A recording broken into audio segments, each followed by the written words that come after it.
Alors, pour cette séance de jeudi, dans la mesure où on ne pourra pas faire le TP prévu, nous allons reprendre le chapitre sur la quantité de matière et corriger les exercices que je vous avais donnés à faire. Alors, un petit rappel sur ce qu'est la mole. La mole représente un paquet de 6,02 fois 10 puissance 23 entités identiques. Ces entités en chimie pouvant être des molécules, des ions ou des atomes, mais ça pourrait très bien être des grains de sable, des bonbons, des œufs ou tout ce que vous voulez. Donc il faut simplement comprendre qu'une mole, ça représente un paquet d'un nombre fixe qu'on appelle le nombre d'Avogadro. Ce nombre d'Avogadro étant noté Na et étant égal à 6,02 fois 10 puissance 23.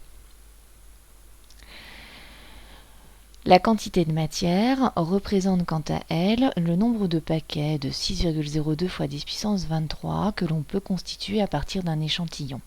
Elle est notée petite n et s'exprime en mol.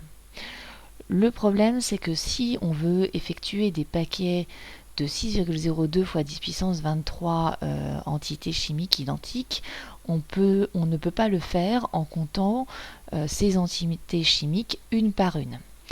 Dans le cas d'un solide, la seule chose que l'on puisse faire, c'est peser une certaine masse de solide. Il faut donc faire le lien entre la masse et le nombre d'entités solides que l'on prélève.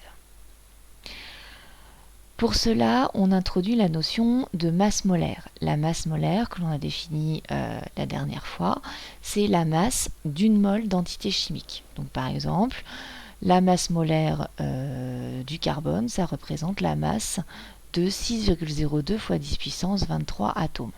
Cette masse molaire, dans le cas des atomes, est recensée dans la classification périodique ou est également donnée dans les énoncés. Donc si grand M c'est la masse d'une mole et qu'on a un échantillon qui contient n mol, c'est-à-dire n paquets de 6,02 fois 10 puissance 23, la masse finale de l'échantillon sera égale au nombre de paquets, c'est-à-dire petit n la quantité de matière, fois grand M la masse molaire représentant la masse d'un paquet. Donc c'est l'une des relations que l'on a vues et qu'il faut apprendre par cœur, c'est que la masse d'un échantillon, c'est égal à petit n la quantité de matière fois la masse molaire grand M. Alors, je vous ai dit à l'instant que la masse molaire d'un atome se trouvait directement dans la classification périodique ou dans le début d'énoncé. Dans le cas où on a affaire à une molécule, il faut calculer donc la masse d'une mole de cette molécule en faisant la masse molaire de chaque atome constituant la molécule. Donc on avait exposé le cas de la molécule de glucose qui contenait 6 atomes de carbone, 12 atomes d'hydrogène et 6 atomes d'oxygène. La masse molaire de la molécule de glucose, ça sera égal donc à 6 fois la masse molaire du carbone, plus 12 fois la masse molaire de l'hydrogène dans la mesure où cette molécule contient 12 atomes d'hydrogène, plus 6 fois la masse molaire de l'oxygène dans la mesure où la molécule possède 6 atomes d'oxygène. La masse molaire du carbone, de l'hydrogène et de l'oxygène se lie à partir de la classification périodique ou des données de l'énoncé. Donc dans le cas du carbone, la masse molaire d'un atome de carbone est de 12 grammes par mol. La masse molaire d'un atome d'hydrogène est de 1 g par mol et la masse molaire de l'oxygène est de 16 g par mol. Donc en remplaçant les masses molaires atomiques par leur valeur, on trouve que la masse molaire du glucose est de 180 g par mol. Pour ce jeudi, je vous avais demandé de chercher dans un premier temps les deux exercices d'application du cours. Le premier exercice consistait à calculer une quantité de matière à partir d'une masse. On vous indique lors d'une compétition qu'une sportive lance un javelot en aluminium de masse M égale 600 g et on vous demande d'exprimer puis de calculer la quantité de matière d'aluminium qui compose ce javelot. Autrement dit, on vous demande de calculer la quantité de matière petit n. Donc, d'après la relation que l'on a définie précédemment, la masse totale d'un échantillon, c'est la quantité de matière fois la masse molaire. Donc, si on cherche à exprimer la quantité de matière petit n, on peut l'exprimer en fonction de la masse et de la masse molaire. Le petit n, c'est égal à la masse de l'aluminium sur la masse molaire de l'aluminium. Si on remplace par les valeurs, la masse de l'aluminium est donnée en grammes, elle est de 600 grammes, et la masse molaire, on vous la donne également, est de 27 grammes par mol. Donc pour calculer la quantité de matière d'atomes d'aluminium contenus dans le javelot, il suffit de faire 600 divisé par 27, et on trouve donc une valeur de 22,2 mol. Donc lorsque vous allez calculer la quantité de matière connaissant la masse, il faut bien faire attention à ce que cette masse soit donnée en grammes. Alors, deuxième exemple, consistant cette fois-ci à calculer une masse à partir d'une quantité de matière. On considère ici la molécule de cholestérol. On vous indique que le taux de cholestérol d'un patient est de 7,90 millimoles par litre de sang. Pour déterminer la masse de cholestérol présent dans un litre de sang, il faut au préalable calculer la masse molaire moléculaire du cholestérol. On vous donne dans l'énoncé la formule brute du cholestérol C27H46O. Donc, si on analyse cette formule, on trouve que la molécule de cholestérol est composée de 27 atomes de carbone, de 46 atomes d'hydrogène et d'un atome d'oxygène. Autrement dit, la masse molaire du cholestérol, c'est égal à 27 fois la masse molaire du carbone, plus 46 fois la masse molaire de l'hydrogène, plus une fois la masse molaire de l'oxygène. La masse molaire du carbone, d'après le tableau de valeurs donné en contrebas, est de 12 grammes par mol. La masse molaire de l'hydrogène, d'après le tableau, est de 1 g par mol, et celle de l'oxygène de 16 grammes par mol. Donc en remplaçant les valeurs des masses molaires atomiques par leurs valeurs, je trouve que la masse molaire du cholestérol est égale à 306 grammes par mol.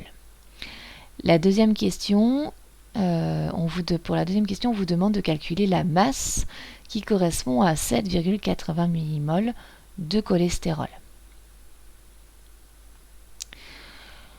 Donc là, on connaît la masse molaire grand M, et la donnée qui est dans l'énoncé est exprimée en 7,4 en millimoles, ce qui signifie que c'est une quantité de matière, c'est-à-dire que ça correspond à la valeur du petit n, au nombre de paquets de 6,02 fois 10 puissance 3 molécules de cholestérol qu'on peut constituer dans un litre de sang. Donc la masse, d'après la relation que l'on vient de voir, se calcule en faisant la quantité de matière fois la masse molaire. Alors, je vous demanderai à chaque fois que vous faites un calcul de bien noter la relation en mettant entre parenthèses l'espèce dont vous calculez la masse, la quantité de matière ou la masse molaire. Donc ici, la molécule de cholestérol de formule brute, C27H46O. Donc maintenant, il reste à remplacer les valeurs de petit n et grand M par leurs valeurs numériques. Le petit n, la quantité de matière, doit être exprimée en mol. Ici, elle est donnée en millimoles, donc il faut multiplier par 10-3, autrement dit, ça vous fait une quantité de matière de 0,00790. La masse molaire grand M, nous venons de la calculer dans la question Q1, elle est de 386 grammes par mol. De ce fait, en faisant le calcul avec votre calculette, vous devez trouver une masse de 3,05 grammes. On vous demande dans la dernière question si le taux de cholestérol est acceptable. On vous dit qu'il reste acceptable s'il ne dépasse pas 2,20 grammes par litre de sang. Or ici, on a un taux de cholestérol de 3,05 grammes par litre de sang. Autrement dit, le taux de cholestérol est trop élevé. Le patient donc doit s'inquiéter pour sa santé. Alors, je vous avais également demandé de chercher les exercices de la feuille de mise en application, plus précisément les questions Q1 et Q2. Donc dans la question Q1, il fallait calculer la masse molaire. Alors la première molécule, c'est la molécule d'éther, qui de formule brute C4H10O. Donc là, la molécule d'éther est composée, si on regarde, de 4 atomes de carbone, de 10 atomes d'hydrogène et de 1 atome d'oxygène. Donc la masse molaire en fait de l'éther, c'est égal à 4 fois la masse molaire du carbone, plus 10 fois la masse molaire de l'hydrogène, plus 10 fois la masse molaire de l'oxygène. La masse molaire du carbone vaut 12 g par mol, celle de l'hydrogène 1 g par mol et celle de l'oxygène 16 g par mol. Donc en remplaçant par ces valeurs, on trouve que la masse molaire de l'éther est de 74 g par mol. Dans le petit b, on vous demande de calculer la masse molaire de l'ion hexa-aqua-cuivre 2. Dans le cas d'un ion, on ne tient pas compte de la charge portée par cet ion dans la mesure où la masse des électrons perdus est négligeable par rapport à la masse de l'édifice, puisque les électrons sont 1800 fois plus légers que les nucléons qui composent le noyau. Donc la masse molaire en fait de l'ion se calcule comme si il n'y avait pas de charge. Si on regarde la composition de cet ion, il est composé d'un élément cuivre et de 6 molécules d'eau. Alors le 6 donc multiplie à la fois, comme il est noté entre parenthèses, comme le 6 est noté en indice de la parenthèse H2O, le 6 concerne à la fois le nombre d'oxygène et le nombre d'hydrogène. Autrement dit ici, l'ion est constitué de 6 fois 2, c'est-à-dire 12 éléments hydrogène. Pour l'oxygène, il est constitué de 6 fois 1 éléments oxygène. Donc du coup, la masse molaire de l'édifice, c'est une fois la masse molaire du cuivre, plus 12 fois la masse molaire de l'hydrogène, plus 6 fois la masse molaire de l'oxygène. Si on regarde le tableau donnant les masses molaires, la masse molaire du cuivre est de 63,4, la masse molaire de l'hydrogène est de 1 g par mol, et celle de l'oxygène 16 g par mol. On trouve alors que la masse molaire de l'ion est égale à 171,4 g par mol. Dernière masse molaire à calculer, celle du citrate de magnésium. Donc pareil, la formule est un petit peu plus complexe que d'habitude. Le fait que vous ayez en indice de la parenthèse 2 signifie qu'il va falloir multiplier par 2 le nombre d'atomes constituant la partie de la molécule de formule C2H5O7. Donc il va y avoir 2 fois 2, c'est-à-dire 4 atomes de carbone, 2 fois 5, c'est-à-dire 10 atomes d'hydrogène, 2 fois 7, c'est-à-dire 14 atomes d'oxygène. Et enfin, un atome de magnésium. Donc du coup, la masse molaire en fait du citrate de magnésium, c'est égal à 4 fois la masse molaire du carbone, plus 10 fois la masse molaire de l'hydrogène, plus 10 fois la masse molaire de l'oxygène, plus une fois la masse molaire du magnésium. La masse molaire du carbone est toujours de 12 g par mol, celle de l'hydrogène toujours de 1 g par mol, celle de l'oxygène de 16 g par mol et celle du magnésium est de 24,3 g par mol. Donc avec la calculette, on trouve alors que la masse molaire du citrate de magnésium est de 306,3 g par mol. Dans les questions suivantes, on vous demandait de calculer la masse d'une certaine quantité de matière d'espèce ou une quantité de matière connaissant la masse d'espèces dont les masses molaires ont été calculées précédemment. Première question, on vous demande de calculer la masse de 0,2 mol d'ion hexa-aqua de cuivre. Donc là, 0,2 mol, ça correspond à la valeur de la quantité de matière, c'est-à-dire à la valeur de petit n. Donc pour calculer la masse connaissant petit n, il faut appliquer la relation petit m égale petit n fois grand M, autrement dit le nombre de paquets fois la masse molaire de l'espèce considérée. Donc petit n c'est 0,2 et grand M c'est 171,4. On trouve alors une masse de 34,28 g. Deuxième question, on vous demande de calculer la masse de 0,1 mol d'éther. Donc pareil, on vous demande à nouveau de calculer la masse petit m, sachant que l'on connaît la valeur de petit n, la quantité de matière, puisqu'on vous donne le nombre de moles, 0,1. Du coup, la masse de 0,1 mol d'éther est donnée par la relation petit m égale la quantité de matière d'éther fois la masse molaire de l'éther. La quantité de matière petit n d'éther est de 0,1 et la masse molaire de l'éther est, d'après les calculs précédents, de 74 grammes par mol. On trouve alors que la masse de l'éther est de 7,4 grammes.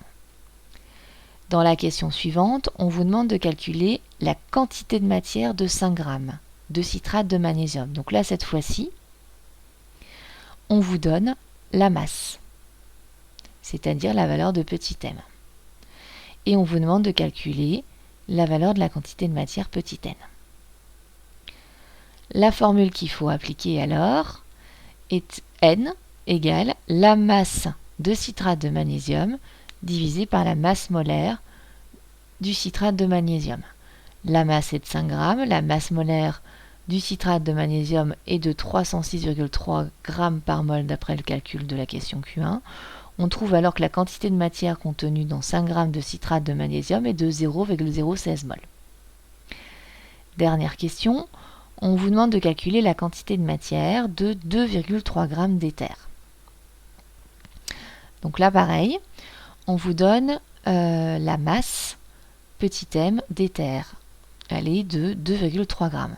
Et on cherche la valeur de petit n. Donc même formule que précédemment, la quantité de matière, c'est-à-dire la valeur de petit n d'éther, c'est égal à la masse de l'éther sur la masse molaire de l'éther.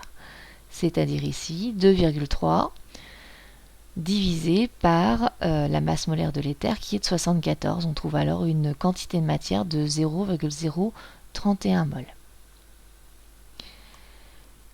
Alors maintenant, la relation entre la quantité de matière et la masse molaire se calcule généralement quand l'espèce à prélever est solide. Dans le cas où l'espèce à prélever est liquide, on préfère déterminer et faire le volume et faire le lien entre le volume et la quantité de matière.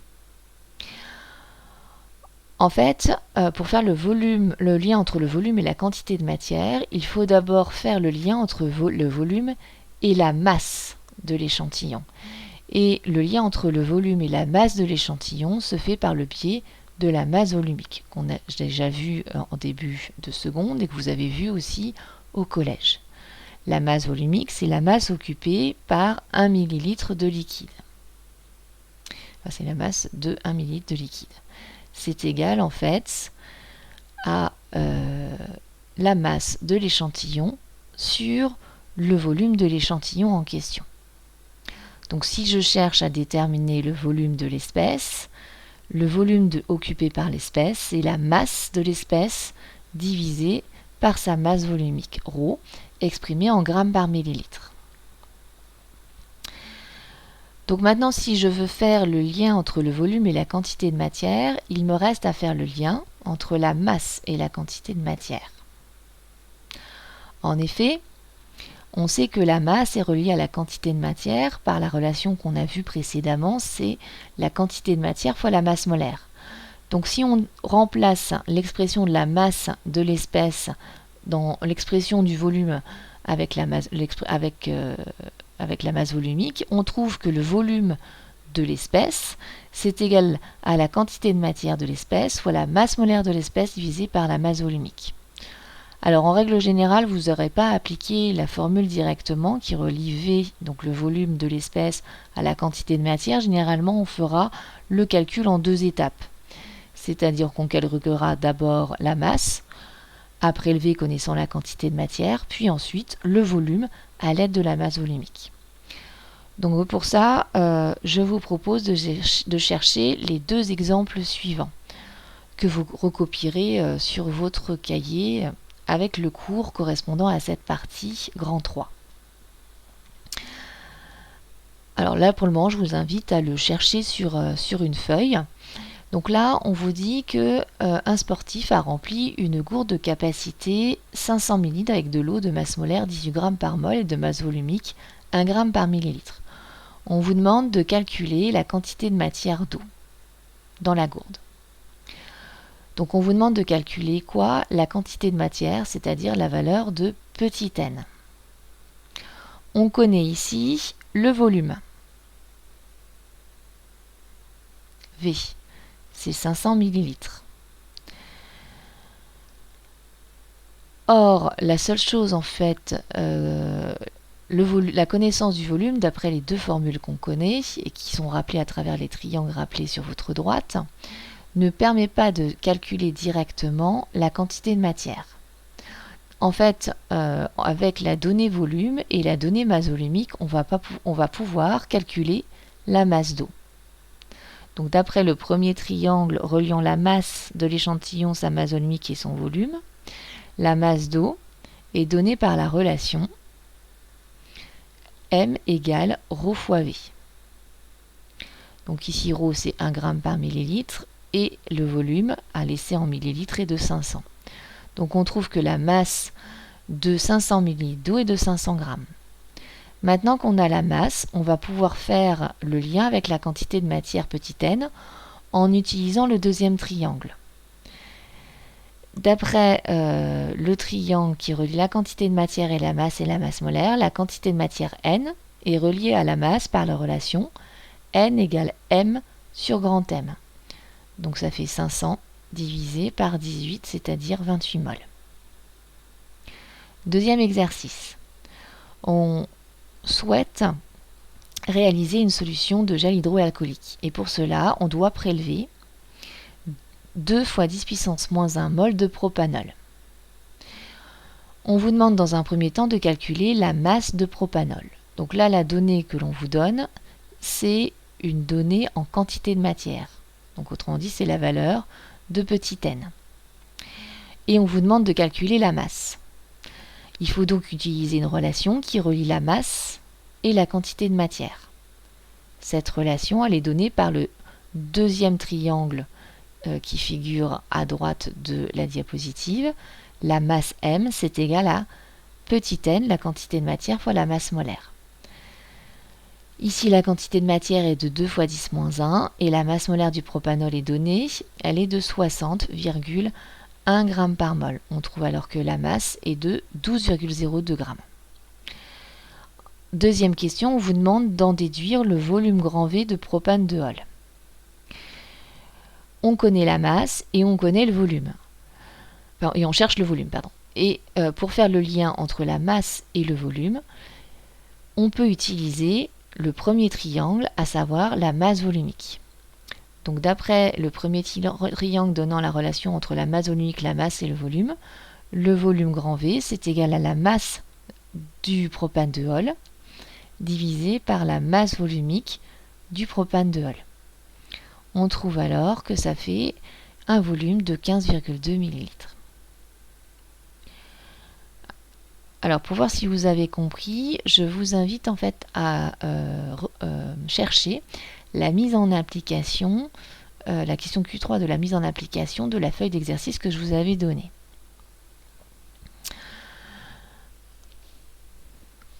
Alors pour cela, vous allez réaliser, donc vous allez me donner la formule que vous allez appliquer à chaque fois en répondant à des quiz qui vont apparaître au fur et à mesure de la diapositive. Donc là, dans la première question, on considère à nouveau les terres et on vous demande de calculer la masse de 0,0024 mol d'éther, sachant que la masse molaire est de 74 g par mol. Donc là, on vous donne une donnée qui est en mol. Cette donnée en mol, c'est le petit n, c'est-à-dire la quantité de matière, et on vous demande de calculer la masse.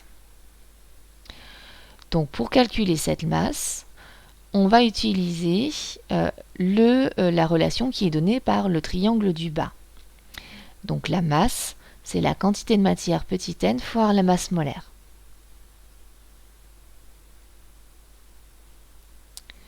Donc le petit n, c'est 0,024 et le grand M de l'éther c'est 74. On trouve alors que la masse de l'éther est de 0,18 g. Dans la deuxième question, on vous demande d'en déduire le volume d'éther, connaissant la masse volumique.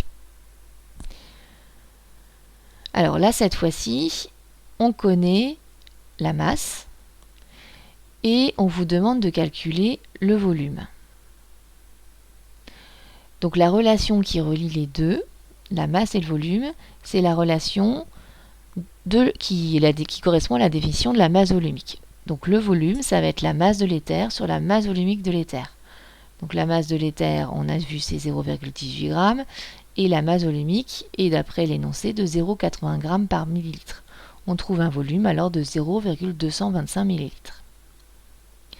Maintenant, question petit 2.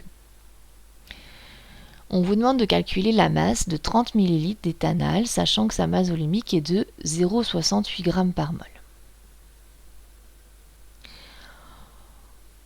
On vous donne une donnée qui est les 30 ml. Autrement dit, cette donnée correspond à un volume. On vous demande de calculer la masse. Pour faire le lien entre la masse et le volume, on utilisera la masse volumique. La masse, c'est égal à la masse volumique fois le volume. Autrement dit, c'est égal ici à 0,68 fois 30, c'est-à-dire 20,4 g. Question suivante, on vous demande de calculer la quantité de matière. Donc on vous demande de calculer le petit n. Et vous connaissez, d'après la question précédente, la masse. Donc pour calculer le petit n, on va appliquer la relation donnée par le triangle du bas, à savoir c'est la masse sur la masse molaire. Donc la masse ici de 20,4 divisé par la masse molaire de 32, on trouve une quantité de matière de 0,63 mol. Dernière partie de l'exercice, on considère cette fois-ci le dichlorométhane. On vous donne la masse molaire, on vous donne la masse volumique. On cherche à calculer la quantité de matière contenue dans 50 ml de dichlorométhane. Alors là, ici, on vous donne une donnée qui correspond à un volume. Et on cherche une quantité de matière. Mais il n'existe pas de relation directement entre le volume et la quantité de matière. Donc il va falloir en fait faire deux calculs, puisque ce qui est commun en fait aux deux formules qui sont rappelées ici sur votre droite, c'est la grandeur masse. Donc grâce à la valeur du volume, vous allez pouvoir calculer la masse de dichlorométhane en faisant le calcul suivant. M c'est égal à la masse volumique fois le volume. Donc la masse volumique c'est 1,32 et le volume est de 50 ml. Donc ça fait 66 grammes. Puis ensuite, vous allez calculer la quantité de matière, connaissant cette fois-ci la masse qu'on vient de calculer. Et cette quantité de matière, c'est petit n égale m sur grand M. Donc la masse, c'est de 66 et la masse molaire, c'est de 78. On trouve alors une quantité de matière de 0,85 mol. Donc si on résume un petit peu, vous avez en fait en tout trois formules à retenir. La première, c'est la relation qui permet de calculer le nombre d'espèces chimiques, grand N. Le nombre d'espèces chimiques contenues dans un échantillon, c'est la quantité de matière N fois le nombre d'Avogadro. Mais les relations qui vont vous servir plutôt davantage, c'est la relation qui va permettre de calculer la masse connaissant la quantité de matière ou la quantité de matière connaissant la masse. À savoir la masse, c'est la quantité de matière fois la masse molaire. Ensuite, si vous faites le lien entre la quantité de matière et le volume, vous pouvez appliquer éventuellement directement la formule qui est encadrée, N égale la masse volumique fois le volume divisé par la masse molaire, ou sinon, vous calculez d'abord la masse avec la relation N fois grand M, puis ensuite vous calculez le volume, grand V, avec la relation masse sur la masse volumique. Donc ce qu'il y a à retenir, c'est que dans le cas généralement aussi d'un solide, la seule formule qui va vous servir, c'est la relation entre masse, quantité de matière et grand M. Donc petit m égale N fois grand M. Dans le cas d'un liquide, en règle générale, vous allez avoir besoin d'une part de la formule de la masse volumique, ρ égale m sur v, et d'autre part de la formule qui relie la masse à la masse molaire, donc m égale n fois grand M. Donc dans la séance de vendredi, je vous invite à faire les exercices de la feuille d'exercice qui est fournie sur Pronote. Je vous en donnerai la correction vendredi et vous devrez comparer vos réponses à cette correction. Et n'hésitez pas à poser des questions si nécessaire. Donc le contrôle qui portera sur la quantité de matière et également sur les molécules se déroulera vendredi prochain, donc le vendredi 8 avril 2022. Donc voilà pour la capsule pour ce jeudi.